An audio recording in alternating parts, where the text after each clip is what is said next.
Let's say I agree that Canelo wants no smoke with David Benavidez. Just to make this point. If Canelo is ducking Benavidez, are there not other fights he could obtain to start developing a legacy? And if this is the case, why is he not taking them? Why is this pro-David Benavidez fan club only relevant when Canelo fights? You only pop up when Canelo fights. When other people are fighting, I don't hear you saying, well, David should fight them. Or they should be fighting David. I don't hear it. It's just Canelo. What are the wins in what is now a 9-year career?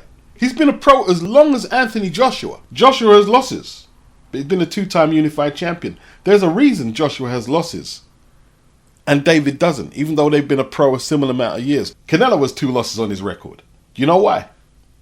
Because they fought tough competition, unifications, mandatory fights. They've had promoters who've actually tried to get them career-defining fights. What are the wins?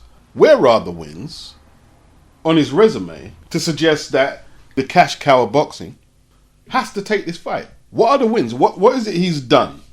Is it the eye test or the resume? I'm looking at it like this with most of you. The eye test can only be as relevant as the resume. Unless it's a spectacular eye test. And in my opinion, the kid don't have a spectacular eye test. He doesn't. And he certainly don't have a spectacular resume.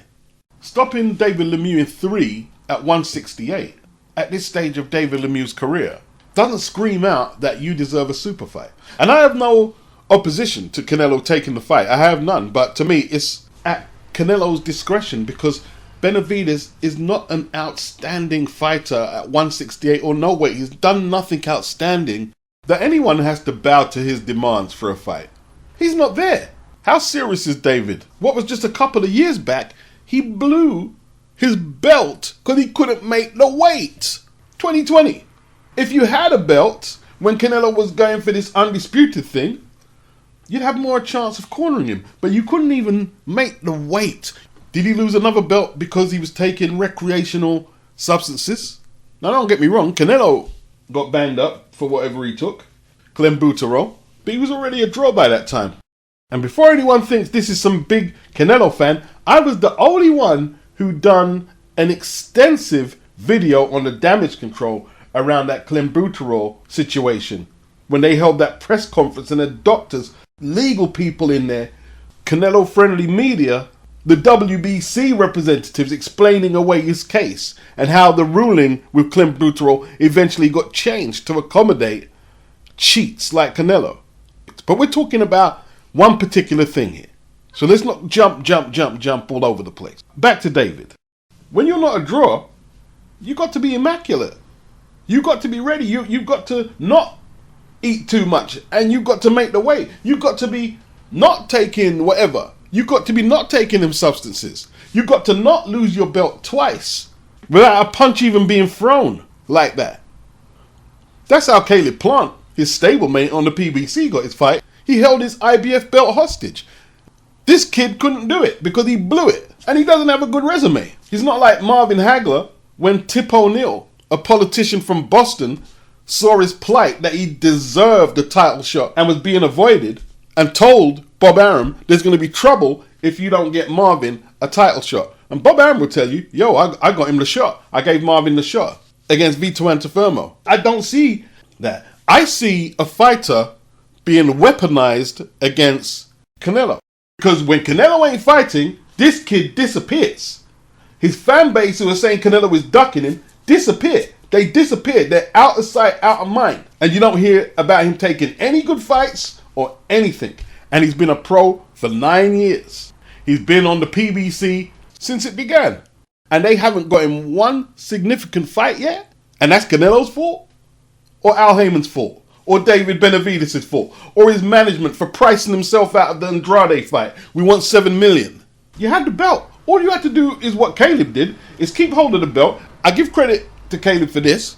Caleb watches his diet. He's never fucked up the scales. So far, no PEDs or recreational shit found in his system. All you had to do, keep your belt, fight boxers at the level of Fagan Butts, Mike Lee, Caleb Truax, like Caleb Plant did. Keep hold of the belt. You stay disciplined. You don't even have to be fighting Joe Calzaghe, Andre Ward and Tony at 168. You don't have to do that. Keep hold of your belt. Keep discipline. He couldn't do that. Don't tell me he deserves anything. He's a good fighter, but in terms of him being an outstanding fighter, he ain't did shit and probably will never do shit. There's two ways to do this. Either have the resume where you've went out there and took tough fights, or do what Caleb did, keep the belt, fight whoever they put in front of you. You can hold it hostage until someone like Canelo needs that piece of the jigsaw to complete the set. And now you can get a $10 million purse. David ever made a $10 million purse? No, because he hasn't fought nobody and he didn't have the discipline to keep his belts. And now Canelo's supposed to put him on? Why?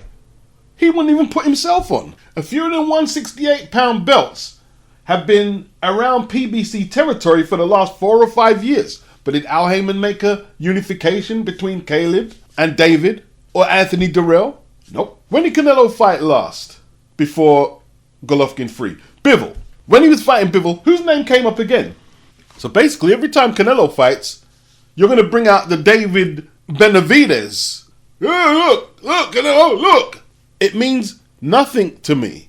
I'm convinced that most of you people doing that, you've never studied any old school resumes of fighters who have been shafted out of title shots and deserved title shots. Because if you did, you wouldn't bring this kid's name up like that. It's all right you wanted to see the fight stylistically, I get that. 168 is depleted, so, you know, there's this Mexican kid unbeaten. Yeah, Canelo.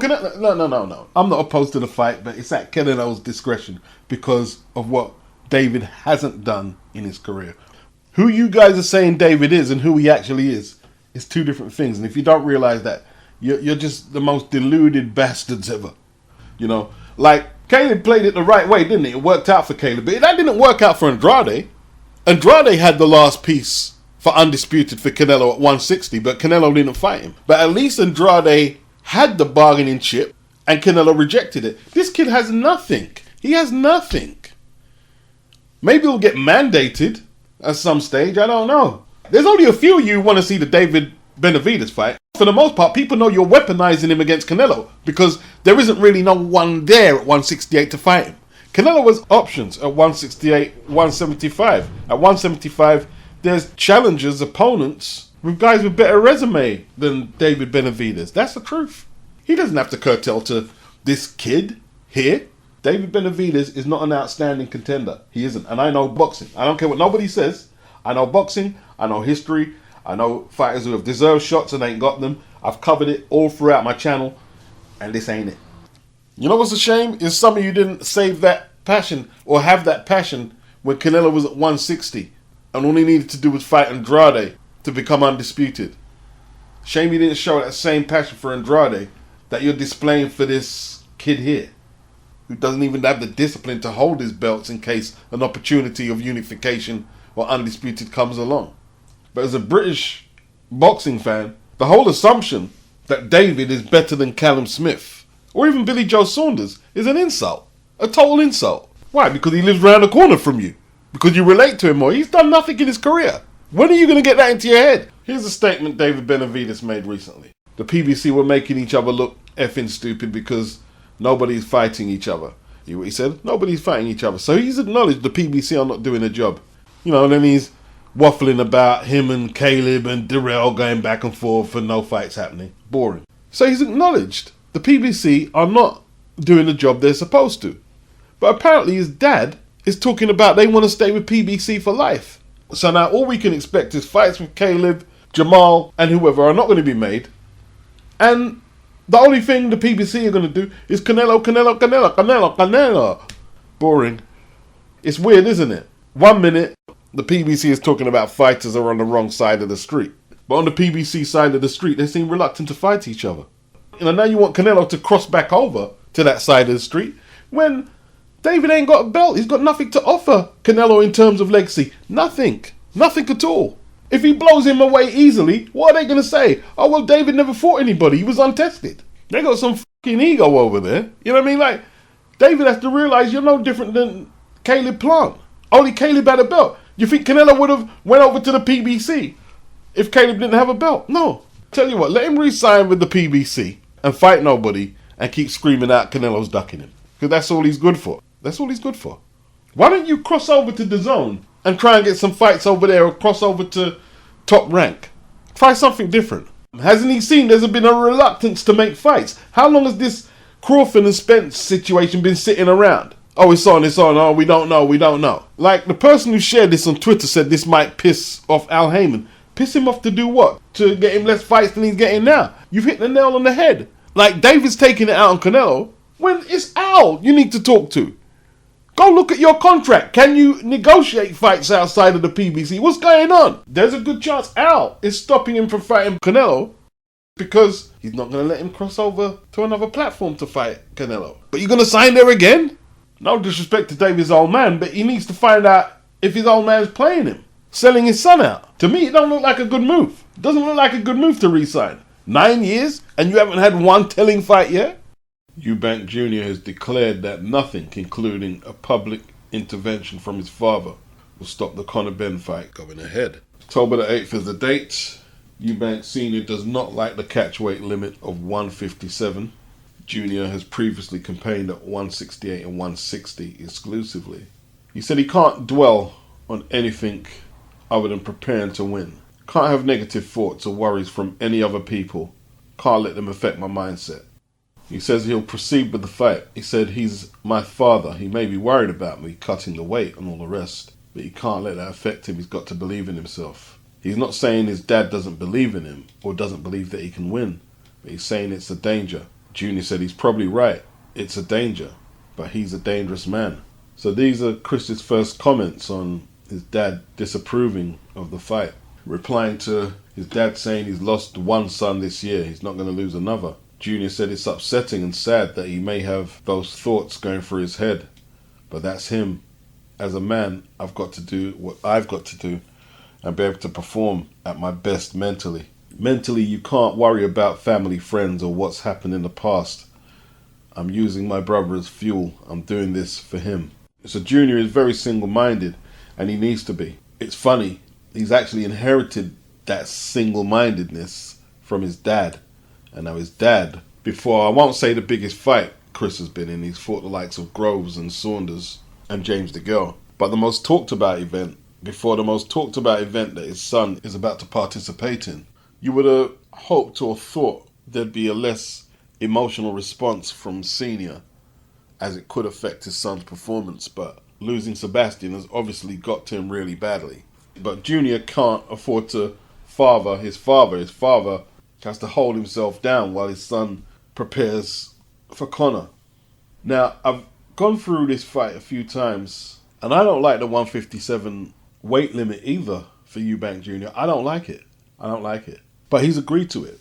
In theory, Chris will be the weakest he's ever been in a pro ring, and in theory, Conor will be the strongest he's ever been in a pro ring. Now, the rehydration clause on the day of the fight, there will be the second weigh-in, where Chris cannot come in no bigger than 162, then he's free to go. I don't know what time that weigh-in will take place. The earlier the better is what I'm guessing. I don't like it for him.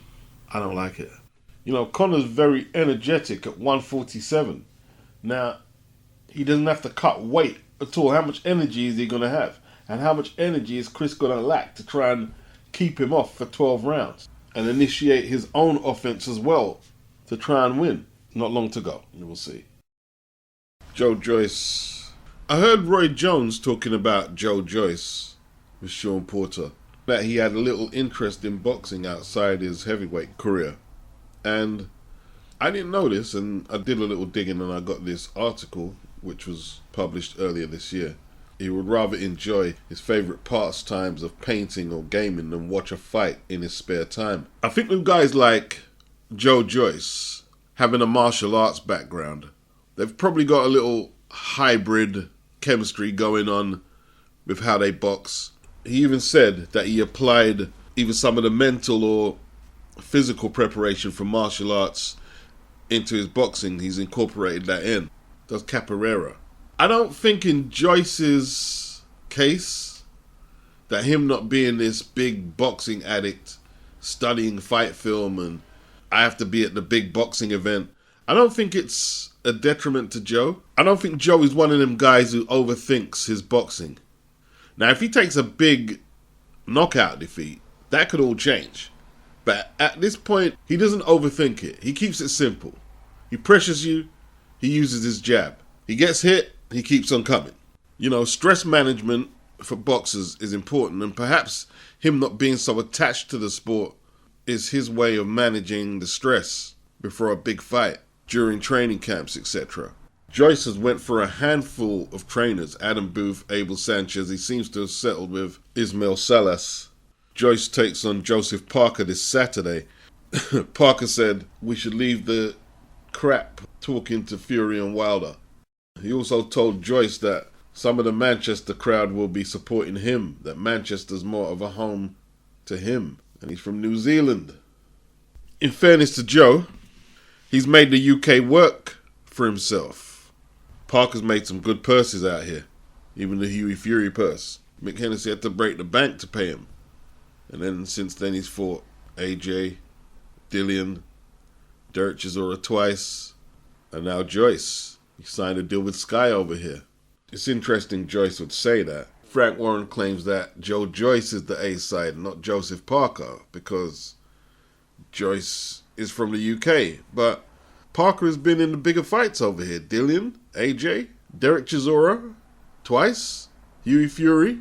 He's had 2 world title fights over here at least, with Fury and AJ. While Joe Joyce often has played bridesmaid to Daniel, who is perhaps Frank's preferred choice. It's been a bit of a struggle for Joe Joyce over here. When he was with ringmaster Richard Schaefer and Hay, he was doing the York Hall circuit, which is a small hall. He was out in America with the PBC for a little while. And then the last 3 years, let's say, he's made Queensbury and BT his home. But, like I say, is Daniel Dubois Frank's preferred choice of heavy? Daniel's got preferential treatment in many people's eyes after Joe Joyce stopped Daniel. The recent form guide, let's not forget, it was just a fight ago that Parker was gifted a decision against Derek Chisora, which really peed me off. A fight that, in my opinion, Derek clearly won. He didn't get. In the UK! Peed me off, that did. Really peed me off. Wasn't happy at all. And then before that, he struggled a little against Junior Farr. Has he turned it around by bulking up like he did for the Chisora fight, coming in 10 pounds heavier? Has that turned around his fortunes? Has that given him more security around his ability to muscle it out with his opponents, maybe take a shot and throw harder punches? Is this the key? Since 2019, he's fought Sean Dale Williams, Junior Farr, Derek Chisora twice. Since 2019, Joyce has fought Michael Wallish, Stop Daniel Dubois, Carlos Takam, and Christian Hammer. Joyce, I believe, is the heavier puncher, although we'll have to see with his added 10 pounds that Parker has. Will he be able to close the gap in the punch power department? I don't see Joseph Parker stopping Daniel Dubois, though. I don't think he could apply the type of pressure to break down Daniel Dubois like that. Is this Joe Joyce's biggest test? A former WBO champion who's beaten the likes of Carlos Takam on points. Joe Joyce stopped Takam. Parker's also beat the likes of Hughie Fury, had Dillian out on his feet in the last round but lost a points decision. Went the distance with Anthony Joshua, losing his WBO belt. Well, we'd have to say yes. Yes. This is Joyce's toughest or best opponent, let's say. Best opponent. Will this be a tougher fight than the Daniel Dubois fight? Joyce had to take some big punches before prevailing in the 11th. He did. We'll have to see. But yeah, we'll have to say that Joe Parker is the best opponent that Joyce has faced. You know, a lot of people are going to disagree. We can't really say that Joyce is the best opponent on paper that Parker has faced. You know, AJ's a former unified champion. Whatever you think of him, twice former unified champion, Olympic gold medalist. Dillian Whyte has been a top contender for years. We're going to get a gauge on what Joe Joyce can do on the world stage when he takes Parker on. We'll get a better read of Joe Joyce. He's beat Bryant Jennings. I thought Jennings had a case on the scorecards. He didn't get the decision in the UK. Christian Hammer, Daniel Dubois, and has a pretty solid resume. But Parker has more world-ranked opponents faced. You know, Joyce has fought Berman Stavern, former world champion, albeit a faded version. I believe Joyce is more effective in the ring. Like, the way he's dealt with guys like Dubois, Like the Christian Hammer fight is a fight that I can see Joseph Parker winning but making hard work of. Joyce got him out of there in 4. Relatively easy in his last fight. You know, like a Ustinov fight is a fight I can see Joseph Parker making heavy work of. But Joyce, not the most polished, is effective. I believe he's the more effective out of the two in executing their game plans. Parker is quicker, although that could be compromised if he comes in at 250 like he did in the last Chisora fight. Will he give up his speed advantage for the extra bulk? Should he do that? This is a different fight. With Derek Chisora, Parker had the longer arms and he was taller. He had a leverage advantage already. The extra weight just seemed to keep him more sturdy on his legs, fighting Derek on the inside. Is that what he's going to do against Joyce? He's not going to move? Try throw combinations and get in and out? Will he trade with Joyce? That would be interesting. Considering he wasn't that aggressive with Junior Farr. You're going to be aggressive with Joe Joyce? So who wins? I think Joyce can edge out a tough decision on points. Perhaps a split.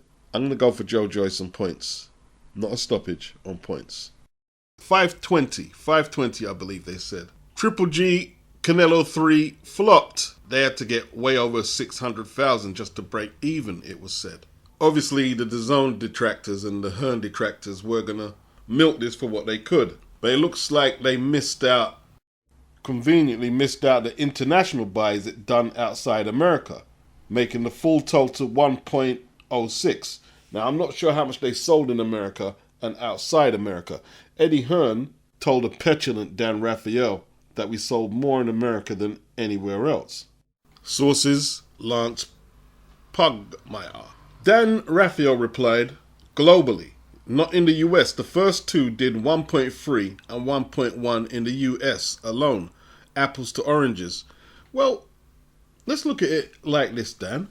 The first two were done in the prime and pomp of American boxing on HBO.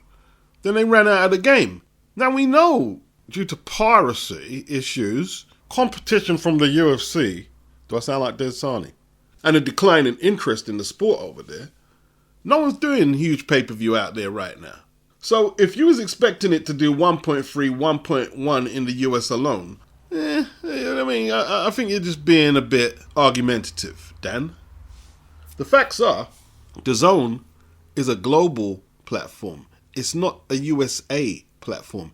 It's a global platform, which puts them at an advantage over those who just broadcast their pay-per-view in America alone. And what's the point you're trying to make here, Dan? Unless you're saying the international money is like monopoly money and can't spend, why even bring that up? I tell you what, Dan, I always get emails from you asking for donations to your boxing page. Well, perhaps you don't need English pound. I won't fucking bother. How about that? Yeah? Monopoly money, innit, Dan? You don't need it. It done 1.006. More than anything Top Rank or the PBC have done in recent times. That's how Katie Taylor and Serrano got more views than Shakur and Valdez earlier this year. Women's boxing, global impact. Let's not try and take away from the success by saying, if you didn't have all them other territories. No, they do have their other territories. The platform was designed with international currency in mind. So it's a success, bottom line. Now, granted, it was $84 in the US, £10 in the UK, if like me, you're a subscriber, and £20 if you're not a subscriber in the UK. It's 200 different territories. I don't know how much they charged in all the other locations. The bottom line is the pay-per-view numbers are in, and a lot of you are sour that Lance Pugmire has recalculated what the numbers truly are, and in comparison to what other networks are doing in America, it's a success. That's the bottom line. Where do you think boxing's going? Do you think it's going into a more insulated place where only American money counts? For all the people saying, if it wasn't for the international shit, this and that and that. Well, what about the PBC? Using Fight in the UK, using Fight in other territories. What about that? Let's not act like American promoters and broadcasters haven't always been trying to get that international money, especially the UK market. For all those who are critiquing DAZN, saying no one purchases fights on there. I tell you what, they're doing a way better job than Fight internationally. The fact that the PBC are not announcing the numbers they do on Fight, that tells you it flopped already. If it was doing big numbers, if Fight was doing big numbers internationally, we'd know about it. Because Leonard Ellaby, Tim Smith and them, they won't be able to keep their mouths closed. Like Sky, I think they still got a deal with Top Rank and ESPN. But the PBC, no one in the UK is purchasing their boxing broadcast because of the piracy issues, I'm guessing. And a lot of the satellite companies over here are probably more invested in UFC and shit. But yo, if they could do their Mayweather numbers, Mayweather sold millions over here. Millions. Mike Tyson, Evander Holyfield have sold a whole load of pay-per-view over here. It's only they haven't produced the stars who can do that right now. So they've been relegated to Fight rather than being able to sell their broadcast to Sky, BT, etc., etc. Anyone stupid enough to think we're going backwards? No. It's a global market now.